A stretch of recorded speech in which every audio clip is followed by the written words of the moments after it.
Hi guys, James at RampantLionReviews again for you today with another beer review. For this one we are going to head down to Austria once again and we're going to have a look at yet another of the Hans beers. So first and foremost, a massive shout out and thank you to Hans Feigl, my Austrian beer mule living in Vienna. It's thanks to him that from now on you guys are going to get to enjoy a steady stream of Austrian reviews here on Rampant Lion Reviews. Now, as I've told you in previous reviews, there is a very high standard of Austrian craft beer these days, which makes sense when you consider the country's brewing heritage, but unfortunately Austria is one of these countries where the beer doesn't make its way outside of the home country all that often, in fact. But hopefully we'll see more Austrian breweries breaking their way out across the continent over the next few years. We'll just need to see. But you might have seen that recently Hans sent me this box that was filled with mainly Viennese microbrewed Vienna lagers, and it's been really cool to work my way through these beers over the last little while and gain a kind of greater familiarity, I guess you could say, of the Vienna lager style, because it's a style that I've always very much enjoyed, but the only examples I'd really had up until now had been brewed either in the motherland of Scotland or in over here in Sweden. So yeah, definitely been cool to add some Austrian examples to the growing number of reviews here on the channel, of course. But yeah, a big thank you to Hans once again for making this review and the other Austrian ones possible, and I sincerely hope that you guys watching in different parts of the world have been enjoying learning a little bit about Austrian beer. I've certainly enjoyed drinking them, I have to say. But yeah, for this one then, we are going to go back to Vienna. And we're having a look at a beer from another brewery that I've never tried anything from before. So this one comes from a gypsy brewery. These guys are called Illegal Brewing. The beer itself is WL001, Klassisches Wiener Lager. It comes in at 5.4% ABV, and I think that you guys know the style that this one is. Another Vienna Lager, of course, and this is actually the last of the Vienna Lagers coming out of the first Hans box. But yeah, these guys seem to have won a good number of awards. They seem to be quite well regarded, of course, so I'm curious to see what this one has in store for us. So hopefully it carries on in the same vein as the other Vienna lagers we've had out of Hans box number 1. And hopefully it's another good beer and an interesting review. But let's crack on with this one then. So, as always with my reviews, I'll tell you a little bit about the brewery before we taste the beer. In this case, it's quite a short one, but if you want to get straight to the tasting, just fast forward. All the usual links are in the video description below. That's the brewery website, the link to my other reviews that hopefully I can do in the future from Illegal Brewing. This is the very first time I'm trying one of their beers, as I mentioned, but there's all the usual social media down there. If you want to see more reviews, do please consider subscribing to the channel. The whole channel, of course, has a geography-based tagging system, so you can go into the homepage and search for beer based on country, city, state, county, province, prefecture, whatever it is you happen to be interested in. Do check out the playlist of beers from different countries. There is one there for all the Austrian beers that I've reviewed for you. That's being added to quite a bit at the moment because I'm working my way through the Hans beers, although like I say, we're getting towards the end of box number 1 just now, but we will add to that, I'm sure, in the near future. But as always, please do get in touch and let me know some of the other beers and breweries that you guys would like to see me review. It's always great to hear from you guys that are watching the videos, and the support that you show the channel is hugely appreciated. So anyway, let's go on and have a little look at the brewery notes then. So Illegal Brewing, as I've mentioned to you already, are a gypsy brewery based in Vienna in Austria, and the company was founded back in 2017 by the brothers Dieter and Günther Krupitzer, who brew together under the moniker K, and the company's official name is actually K und K Brauerei Gesellschaft. But basically these guys have their own pilot brewery where they develop recipes and then they brew their beers on the bigger scale at other breweries around the Vienna area. But the first beers were released back in 2018, and over the last few years they've won a good number of awards and their beers have been very well received. Over those last few years, of course, they have been developing more and more recipes on their pilot kit. They've been building up their customer base, if you like, and they've been releasing them to the public, and they've gone down very well, like I said. But other than that, there's not too much information available on these guys, and as of August 2021, when I'm filming this review for you, these guys have produced 12 different kinds of beer according to Untappd. So yeah, mainly Austrian classic kind of styles, if you like different lagers and things, but I'm sure we will see a few more different styles from these guys in the near future. The two brothers, from what I understand, do still work in their main industries full time, and this brewery is a kind of side project, I guess you could say, for them. But as we say, they've won a lot of different awards for their brewing, but yeah, we'll need to see how they go over the next little while. But that is all I can find about Illegal Brewing. These guys are A little bit difficult to find information on the internet, of course, but yeah, it's pretty cool. And as I say, quite a highly regarded Viennese gypsy brewery, of course. But yeah, let's get on and actually have a look at the beer itself then. So just to let you have a little look at the artwork on this one before we open it up, there you can see the Illegal Brewing symbol, of course.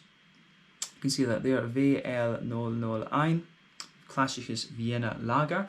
We need to figure out what we actually call this beer when we publish the video, of course. But yeah, plain black bottle cap on this one, and it tells you a little bit on the about the brewery on the side here.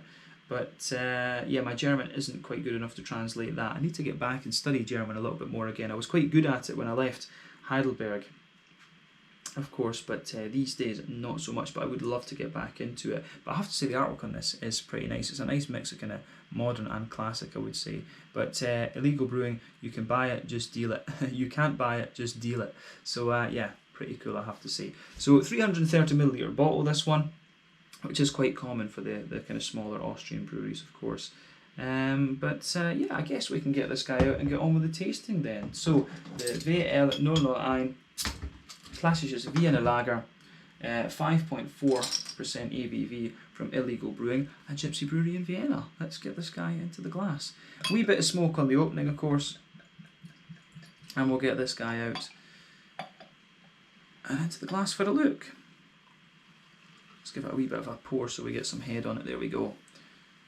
No sediment at the bottom of the bottle there, which is quite nice. And yeah, there we go. So this looks absolutely lovely.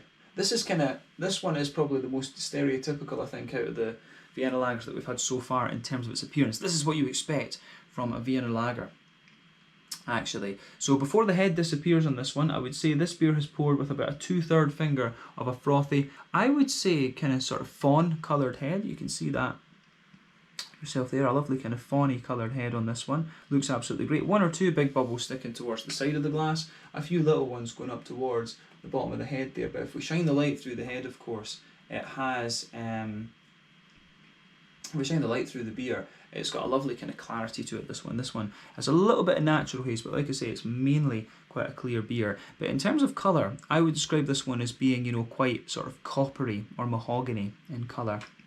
But yeah, certainly looks the part. So remember, the colour of your beer depends on, one, the type of malts that you use. This determines the magnitude of the colour of your beer. You're near enough your EBC rating, I guess you could say. But two, the length of your wort boil is also going to play a role. The longer you boil the wort, the more the sugars caramelise, and thus you get a darker colour of beer. But any barrel aging that you do and any adjuncts that you put in will of course affect that too. But when it comes to styles, you know, lager beer styles, it's not that often that you have to care about barrel aging or adjuncts in terms of determining the colour of your beer. So this one looks pretty nice, actually. So this one, as we say, is a lager beer. That means it's cold temperature fermentation between 8 to 12 degrees normally. Bottom fermenting yeast, in other words. Ales fermentations take place with top fermenting yeasts between 15 to 18 degrees. And yeah, that is your basic definition of a lager. But there's many different kinds of lagers, of course. The Vienna lager is one that's kind of quite unique to Austria, although its closest compatriots would probably be the Märzen or the Box in Germany, the amber sort of lager. So the Märzen is a little bit more kind of biscuity and things like that, whereas the Bock beers tend to be a little bit more kind of oily and caramelly. And of course in the Czech Republic you have the Letzak as well, which is their amber lager. But you know, these beers, the Vienna lagers, tend to be quite nice and brown bready. They can be a little bit more grainy, of course, as we've seen from some of the examples we've had, and they've always got a nice kind of brown sugary biscuity element to them as well. So the Vienna lager is quite a different style from, you know, either the German Märzen or Bock beers and the Czech Letzaks. It's quite unique in that sense. And as I say, I've been really happy that I've been able to, you know, gain some more familiarity with this style thanks to Hans sending me these beers. But I would definitely say, out of the ones we've had, this, you know, before starting this mini-series, this is the kind of appearance I would have expected. This is potentially the most kind of stereotypical appearance that you can find from a Vienna lager. You do expect them to be this kind of nice, you know, deep coppery mahogany amber sort of colour. So yeah, this one, it certainly looks the part of a Vienna lager. There's no doubt in my mind about that. But now you know about lager beers, now you know about the Vienna lager, I guess, and what we can compare it to. But yeah, let's take a look at the aroma of this one then and see how we go. It looks like a beautiful beer, this. Oh, yeah. Now, I'm going to say straight away, I think this one is going to be a really smooth example of the Vienna Lager, actually. You can just smell this one, you know, it's like, for example, if you smell a kind of classic, you know, German Helles or something like this, it's got that same sort of smoothness to it. The other ones that we've tried have all been, you know, quite, you know, you get a little bit more breadiness out of them, or you get a little bit more kind of brown sugar and things like that. This one just has that kind of almost, dare I say, German Brauhaus type smoothness to it, if you like. This does smell very, very nice. Yeah, I do like that. I do like how this one's going, actually. So yeah, where do we start with the aroma on this one then? So certainly with the backbone of this beer, you can smell that nice. You can smell a nice kind of brown bread crusty element out of this, and I really do like that. That is the backbone of this beer. On top of that, you do get a little bit more of a sort of rye bready, wholemeal brown bready kind of thing. You can certainly smell that in there, and you know, as I say, it smells like a sort of wet bread almost. You do get a little bit of an almost wet white bready kind of thing, and that's what makes the beer smell smooth, in my opinion. I'm not really sure how to describe that in any better way, but like I say, you've got a nice sort of grainy bread crust in there, some wholemealy rye bready type notes, which are lovely. And then you can smell a bit of a sort of wet white bready character to it, I would say. But on top of that, you've got the brown sugars, and the brown sugars in this one have a wee bit of depth to them, I think, as well. You can certainly smell a bit of a kind of straight up caramel right in the middle of the nose with this one. But there's also, you know, you also get a little bit of the more kind of, you get a little bit of a kind of toasty brown sugary element out of this too, which I think is great. So a lovely kind of toasty brown sugary element. But you've also got, as we say, you can also get, as I say, you get sweet caramel, you get a little bit more of a kind of toasty brown sugary note in there, but there's also a wee bit of that kind of McVitie's digestive biscuity sort of thing coming out of this beer. As I've said in previous reviews, I don't know how good a reference that is for Austrian folk. I don't know if they have McVitie's digestives there. We certainly get them up here in Sweden, right enough. But yeah, Scottish biscuits, really like them. But yeah, it's got everything you would want from the Vienna Lager in terms of its malt base. There are one or two little woody and nutty undertones to this, but you know, those are kind of par for the course, if you like, with these Vienna Lagers. You will always get a little bit of a nutty and woody element to them underneath. But yeah, malty wise, this one smells quite nice. And what I would say is that once we get this beer out a little bit and you let it air, you do start to feel the kind of brown bready and bread crusty things kind of taking over a little bit. So I really like how it goes together, actually, on the malty side of things. So yeah, I think it smells very nice in that sense. On the hoppy side of things then, so this is kind of typical of what you'd expect, and the Austrians do have their own hop producing regions. Is it the Mühlenviertal it's called? I forget, you know, the exact pronunciation. I remember I struggled to pronounce the name of the place, but they do have their own hop producing regions in Austria, which are pretty cool. So this one probably has Austrian hops in it, but you can certainly smell on the hoppy side of things, this beer, it's got a lovely bit of the kind of smooth earthiness to it, and that kind of builds a good bridge with the kind of more grainy aspects of the bready side of the beer. But yeah, nice little bit of a smooth earthiness in there. There's a wee bit of a herbal quality. Then towards the kind of front corners of the nose almost, you can smell sort of brighter floral aromaticity. There is a wee bit of zestiness to the grassy part of this beer as well, but at the same time, you know, it comes across as quite,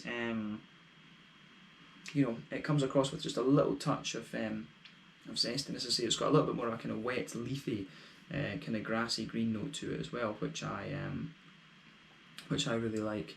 So yeah, the way that all of this goes together, I think, is very, very nice. So the fruity side of the beer then, what can we say about that? Green component is typical of what you would expect for the style, of course. But I would say the fruity side of things with this is quite nice. It's got a lovely sort of, it does have a lovely kind of, how would we say, a lovely sort of, bit of, you know, it's got a bit of that kind of sultana dried white green grapey note to it, so you get a little bit of that out of this one. There's certainly a wee bit of a kind of more oily, peary quality to it. Yeah, so it's and you also get a wee bit of red, a slight red fruity touch out of this one, almost like a little kind of tiny figgy note. And this is a common thing with the Vienna lagers, of course. Like I say, you get the classic things for this: a little bit of oily pear, nice kind of a nice little bit of a nice little bit of a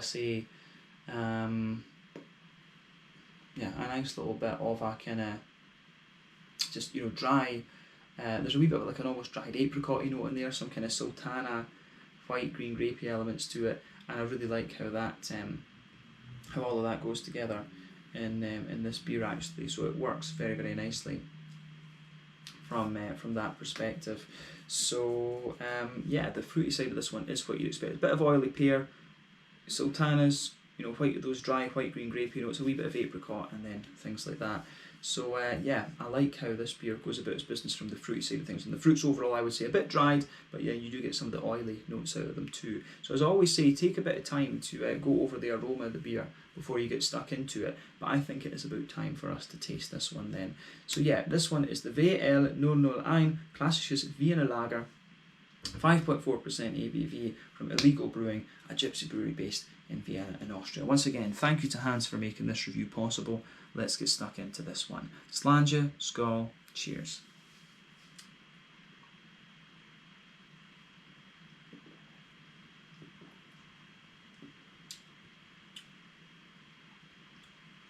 Oh yeah, that is pretty damn nice. I'm going to say straight away, thumbs up to Illegal Brewing for this. That is really quite nice compared to the other ones that we've had so far. This one strikes me as being, as I say, you could just smell that this beer was going to be very, very smooth. So this is one of these beers that's got a really lovely balance between the smoothness and the oiliness and the mouthfeel, and it just goes together really, really well actually. So yeah, to be honest, I mean, as I said earlier with the aroma, this is one of the ones, before this kind of mini series, if you like, this would be my sort of stereotypical, this would be my kind of stereotypical thoughts as to what a Vienna lager is. This beer really kind of ticks all the boxes of what I thought a Vienna lager would be, and it also kind of ticks the boxes of what I've learned about the style a little bit as well. So this one is very, very smooth, but it really does show a little bit more of the kind of grainy and bready side of the style too actually. So this I think this is a very nice one to round off with actually. I mean, as I said, this is the last of the Vienna lagers from Hans box number 1. So I think with this, having done, what have we done, about maybe 6, 7 of them, I forget, but this is actually a very nice one to round off with. So yeah, I'm kind of glad I didn't go for this one first, because this was the one that caught my eye first off. I think this was the one that I very nearly did first. But then when it proved to be difficult to get information on these guys, I held off. So yeah, that's just kind of how you go. But this one really is, this one is very nice in that sense. As I say, it has the sort of things that I would have said were stereotypical from my perspective about a Vienna lager before, but it does show you the things that I've learned about the style, I feel at least, throughout this little mini-series. So yeah, awesome.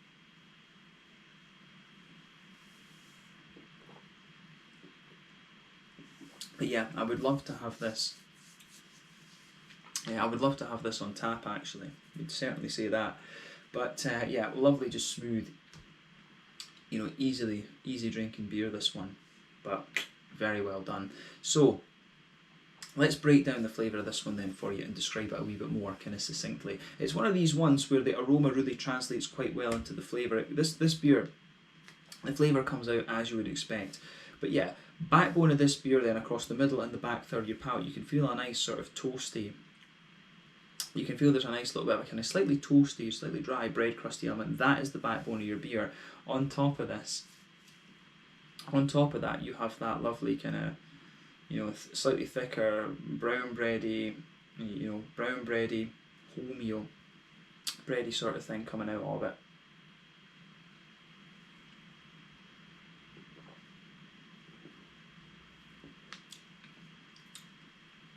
Yeah, I really like how that goes together.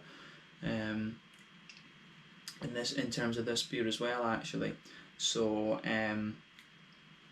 yeah, it is just, you know, it is just very, very, very nice in that sense. You know, on top of that kind of slightly more grainy bread crusty back one, as I say, smooth brown bread, a little bit rye bready like, and you can feel that that forms on the middle third of your palate and towards the back third of your palate. And as I say, just on top of that, you feel there's almost like a slight layer of a sort of wet white bready kind of thing coming out of this one, actually. So you do get that, and that I think is what gives the beer the real smoothness that I was talking about. But let's focus on the middle third of your palate for the next little bit. So the middle third of your palate, if you go to either end of that middle third of your palate, you can feel a slightly more intense bread crusty note coming out of the beer, for sure. But then underneath the front half of that middle third of your palate, there are one or two little woody elements in there. I don't know if I'd say nuttiness, I think more woodiness.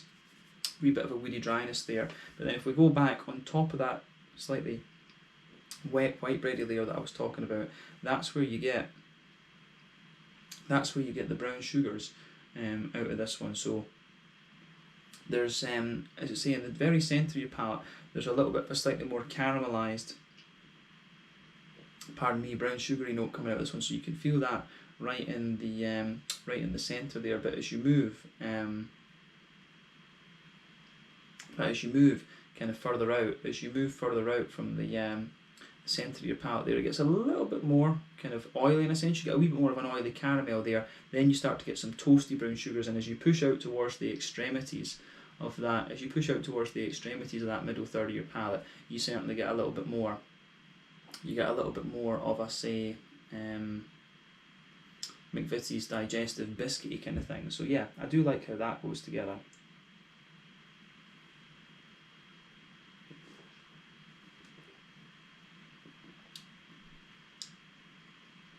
So yeah, the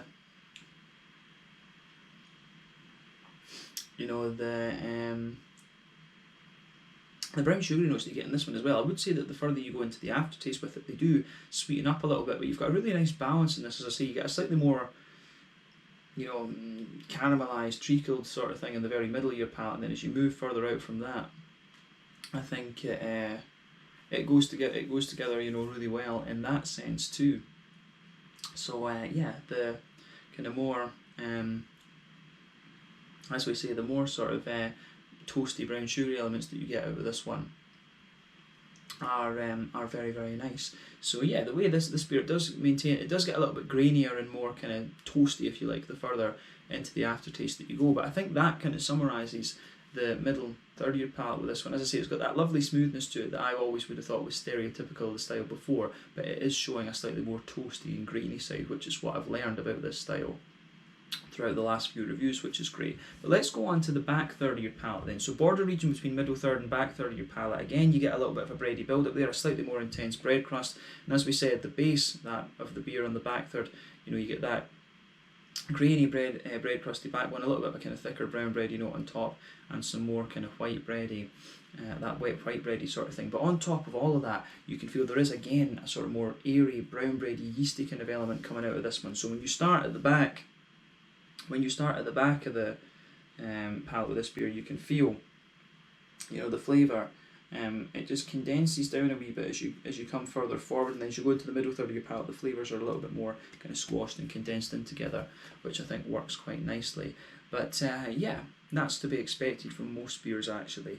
In terms of the hoppy side of things then, in the back corners of the palate you do have a nice little bit of an earthy presence to this one, which I like. As you move further forward, it's got a little bit of a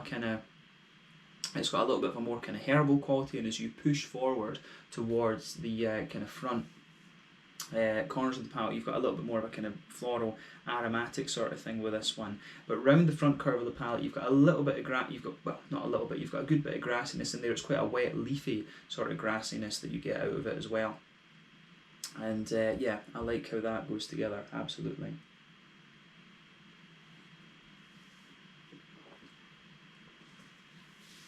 So yeah, green component in this one is pretty typical of the style and what you would expect.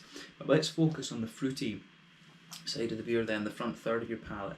So border region between front third and middle third of your palate, you get a little bit of a kind of bready build up in there, a wee bit of a kind of more intense bread crusty sort of thing, and then the base of the front third of your palate is more as we say, you do get a little bit more of a, you can feel a little bit of the kind of brown bready sort of thing in there, and it's a bit more of the bread crusty actually. You get a bit more of the grainy bread crusty kind of thing, and then on top of that you get that nice oily bubble where the juicy fruity esters just roll their way out of the beer. But then so on top of that, as I say, with the sort of bread crusty and kind of thing creeps into the front, into the back of that front third of your palate. So sitting on top of that, you get a bit of that kind of sultany, raisiny type note in there. You can feel the nice dryness, but then as you go further forward beyond that, as you go further forward beyond that, it's as you go further forward beyond that, you certainly get more of a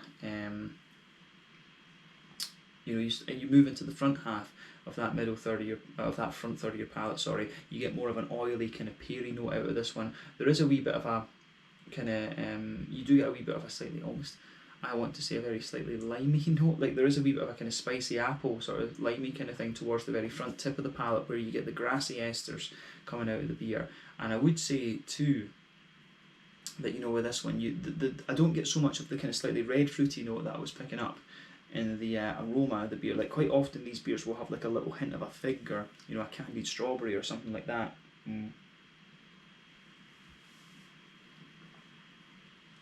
But yeah, it's a little bit difficult to detect in this one. I mean, the further you go into the aftertaste with it, yeah, you do get a wee tiny bit of a figgy blackcurranty sort of candied strawberry type thing. You can feel that just sitting underneath everything else. But yeah, like I say, the fruity components for me, sultanas, raisins, and then as you go further forward, it is more of a kind of oily, peary type note that you get out of this, which I certainly like.